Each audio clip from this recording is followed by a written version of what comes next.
কেন্দ্রীয় সরকার এসআইআর নামের চক্রান্তটা বাংলার উপর নামিয়ে রেখে দাঁড়িয়ে আনবে শুধুমাত্র ক্ষমতা দখল করার জন্য, যার কাছে কোনো লক্ষ্য ছিল না বাংলার মানুষকে পরিষেবা দেওয়া।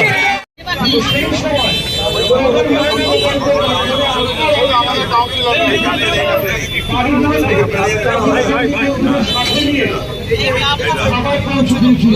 সে আমাদের ভালোবাসার দিয়ে করেছিল।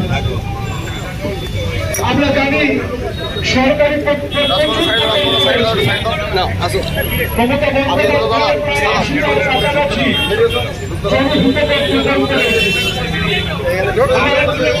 বিষয় এর আগের সরকারে যারা ছিলেন, যারা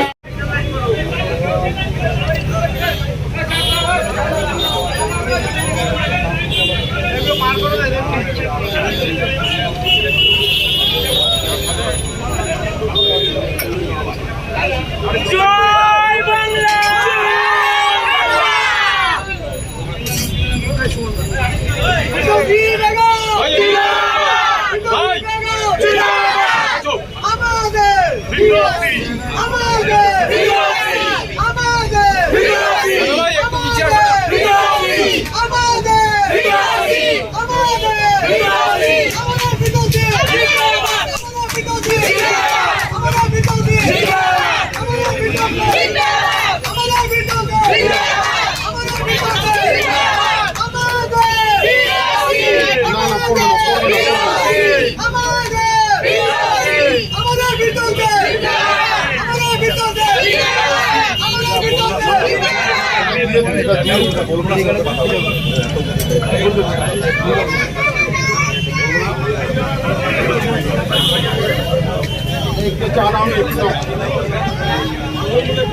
আসবে উপরে শিকারের লোক লাগে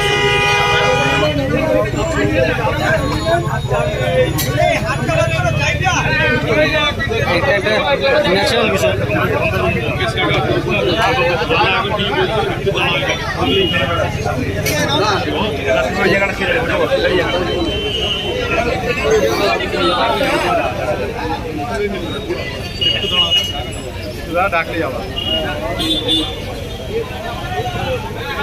আজকে আমাদের বাংলার মাননীয় মুখ্যমন্ত্রী মমতা বন্দ্যোপাধ্যায়, আমাদের প্রিয় সাংসদ অভিষেক বন্দ্যোপাধ্যায় যেভাবে আপনাদের জন্য যে প্রকল্পগুলো প্রয়োজন, যেগুলো করলে আপনারা ভালো থাকবেন, আপনারা এলাকায় নিজেদের মান সম্মান নিয়ে থাকতে পারবেন, সব ধরনের প্রকল্প কিন্তু বাংলার মাননীয় মুখ্যমন্ত্রী করেছেন।